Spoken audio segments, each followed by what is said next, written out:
Hello friends, मैं करीम Ahmad Siddiqui advocate आप सभी का आपके अपने यूट्यूब चैनल में बहुत बहुत स्वागत करता हूं। दोस्तों, मेरे कई व्यूवर्स और सब्सक्राइबर्स के द्वारा पिछले कई दिनों से एक सवाल पूछा जा रहा था कि यदि पत्नी के द्वारा 498A की और उससे जो रिलेटेड सेक्शंस होते हैं, गाली गलौज और मारपीट करने 323, 504, जान से मारने की धमकी देने 506, या पत्नी का सारा स्त्री धन अपने कब्जे में ले लें 406, जो भी रिलेटेड सेक्शंस होते हैं 498A के साथ जो अक्सर लगते हैं, और साथ ही साथ 3/4 जो DP एक्ट की धाराएं लगती हैं, अगर वाइफ के द्वारा थाने में FIR दर्ज करा दी जाती है 498A और इन तमाम सेक्शंस में, तो FIR दर्ज कराने के बाद अगर कुछ ही दिन बाद तुरंत फिर से समझौता हो जाता है, चाहे साथ रहने का समझौता हो चाहे अलग रहने का समझौता हो, तो वाइफ के द्वारा 498A की FIR दर्ज कराने के बाद अगर समझौता हो जाता है तो उस FIR को कैसे ख़त्म कराया जाए। तो आज के इस एपिसोड में इसी सवाल से संबंधित जो कानूनी जानकारी है उसी के बारे में बातचीत करने जा रहा हूं।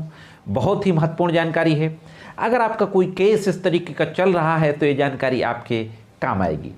और अगर आपने अभी अभी प्रैक्टिस शुरू की है कोर्ट में तो भी ये जानकारी आपको जानना चाहिए। तो साथियों, जुड़े रहें आखिरी तक, देखते हैं कि इस संबंध में कानून क्या कहता है। जैसा कि आप जानते हैं कि जब पति पत्नी के बीच में डिस्प्यूट हो जाता है तो वाइफ या उसके घर वालों के द्वारा पति और पति के घर वालों के विरुद्ध दहेज की मांग करना, दहेज की मांग को लेकर के गाली गलौज, मारपीट करना, पत्नी के साथ क्रूरता करना और उसका सामान छीन लेना, ये तमाम आरोप लगाते हुए FIR दर्ज करा दी जाती है। अब जैसा कि सवाल पूछा गया है, FIR दर्ज हो गई और FIR दर्ज होते ही कुछ लोग बैठे परिवार के और आपस में समझौता हो गया। तो समझौता होने के बाद फिर उस FIR में क्या होगा,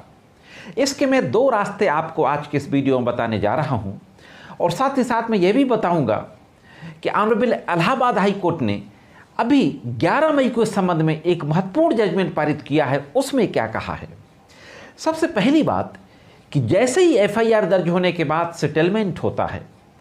तो सेटलमेंट के बाद आपको पता है कि FIR दर्ज होने के बाद मामले को मीडिएशन सेंटर भेजा जाता है। तो उस सेटलमेंट की बात आप मीडिएशन सेंटर में करें, और मीडिएशन सेंटर में पूरी लिखा पढ़ी होती है दोनों पक्षों की। हो सकता है कि जो इन्वेस्टिगेटिंग ऑफिसर हो दोनों पक्षों की ओर से एक लिखित में सुलहनामा ले, जिस व्यक्ति की ओर से FIR दर्ज कराई गई है यानी पत्नी या उसके घर वालों के द्वारा उनका एफिडेविट ले।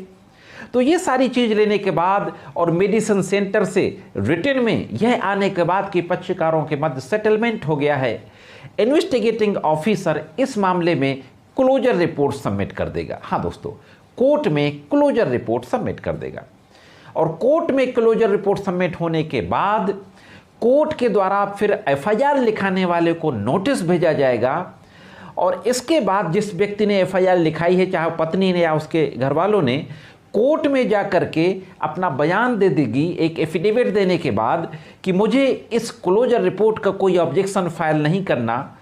कोई एतराज़ नहीं है, इसको एक्सेप्ट कर लिया जाए। तो फाइनली कोर्ट उस क्लोजर रिपोर्ट को एक्सेप्ट कर लेगी।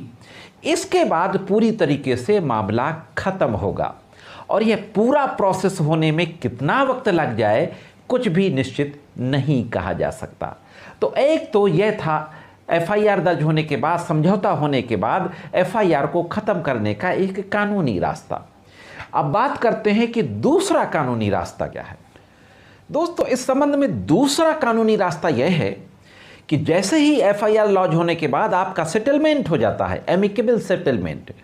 तो पुलिस को आप तुरंत सेटलमेंट की एक एप्लीकेशन दें, रिटन में एक सेटलमेंट डीड ड्राफ्ट करके दें, और इसके बाद आप 482 में हाई कोर्ट में एक रिट फाइल कर दें,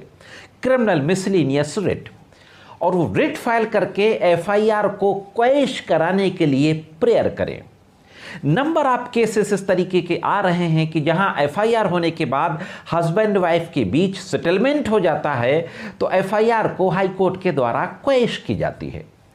इसी से संबंधित एक मामला एक सेम फैक्ट पे ऑनरेबल इलाहाबाद हाई कोर्ट पहुंचता है। ये लखनऊ का मामला था। 482 नंबर है, मैं आपके सामने स्क्रीन पे है, criminal miscellaneous writ petition number 3851/2022। यह एक केस था जो Subhan Allah Imtiyaz Khan versus state of Uttar Pradesh, इसी तरीके का मामला था जो एक हाई कोर्ट पहुंचता है, इलाहाबाद हाई कोर्ट की लखनऊ बेंच में। और सेम फैक्ट यही थे, शादी होती है, शादी के बाद विवाद शुरू हो जाता है और पत्नी के द्वारा अपने पति, सास ससुर, ननद और चचिया ससुर के खिलाफ एफआईआर दर्ज करा दी जाती है। 498A, 323, 504, 506 इंडियन पिनल कोड और 3/4 डीपी एक्ट में एफआईआर दर्ज करा दी जाती है। एफआईआर दर्ज होने के बाद दोनों परिवारों को जो शुभ चिंतक लोग होते हैं वो लोग बैठते हैं, बातचीत करते हैं और सेटलमेंट हो जाता है। सेटलमेंट होने के बाद यह criminal writ petition Lucknow bench में दाखिल की जाती है और क्रिमिनल रिट पिटीशन दाखिल करने के बाद इस पूरे मामले को सुनने के बाद महत्वपूर्ण आदेश पारित किया जाता है हाई कोर्ट के द्वारा। तो अब देखते हैं कि डिटेल में हाई कोर्ट में क्या बहस होती है और हाई कोर्ट के द्वारा किस तरीके की टिप्पणी की जाती है और फाइनली क्या आदेश पारित किया जाता है। दोस्तों, जब ये मामला हाई कोर्ट पहुँचता है और हाई कोर्ट में आर्गूमेंट किया जाता है कि पक्षकारों के बीच में एमिकेबल सेटलमेंट हो गया है, पक्षकार अपनी ज़िंदगी को आगे बढ़ाना चाहते हैं, डिस्प्यूट को ख़त्म करना चाहते हैं, तो हाई कोर्ट के द्वारा महत्वपूर्ण टिप्पणी की जाती है। हाई कोर्ट के द्वारा कहा जाता है कि शादी एक पवित्र बंधन है, लेकिन आजकल अचानक देखने में आ रहा है कि एक विवाद पैदा हो जाता है और दोनों के बीच में इस कदर कटता आ जाती है कि एक दूसरे को दुश्मन मानने लगते हैं, मुकदमेबाजी की शुरुआत हो जाती है और यंग कपल, जवान लड़के लड़कियां अपने जीवन का एक महत्वपूर्ण समय सालों साल तक अदालतों के चक्कर लगा करके बर्बाद कर देती हैं। हाई कोर्ट ने जजमेंट में लिखा है, ईयर्स एंड ईयर्स, जो यंग कपल हैं वो अपने यंग डेज, जो जवानी की उनके सालों साल के जो समय होता है वो बर्बाद हो जाता है अदालतों में चक्कर लगा करके। इस तरीके की इन तमाम बातों को कहते हुए और इस बात पर चिंता जाहिर करते हुए हाई कोर्ट के द्वारा कहा जाता है कि जैसे ही पति पत्नी के बीच में इस तरीके का डिस्प्यूट होता है तो परिवार के जो बड़े लोग होते हैं, जो उनके फैमिली वेल विशर्स होते हैं, उनको कोशिश करना चाहिए कि वो बैठें, अपनी अपनी गलतियों को एक्सेप्ट करें और पूरी तरीके से मामले को ख़त्म करें, डिस्प्यूट को सेटल डाउन करें। इस तरीके की महत्वपूर्ण बातें करते हुए सुप्रीम कोर्ट के एक महत्वपूर्ण जजमेंट का जिक्र किया जाता है, BS Joshi versus state of Haryana and others. और इस जजमेंट का जिक्र करते हुए कहा जाता है कि ऑनरेबल सुप्रीम कोर्ट ने इस केस में कहा था कि हस्बैंड वाइफ के बीच में जो मैट्रिमोनियल डिस्प्यूट होता है उसमें जेन्युइन सेटलमेंट को इनकरेज करना चाहिए। It's a duty of the court to encourage genuine settlement of matrimonial cases. Judgment में यह लाइन कोट की जाती है हाई कोर्ट के द्वारा।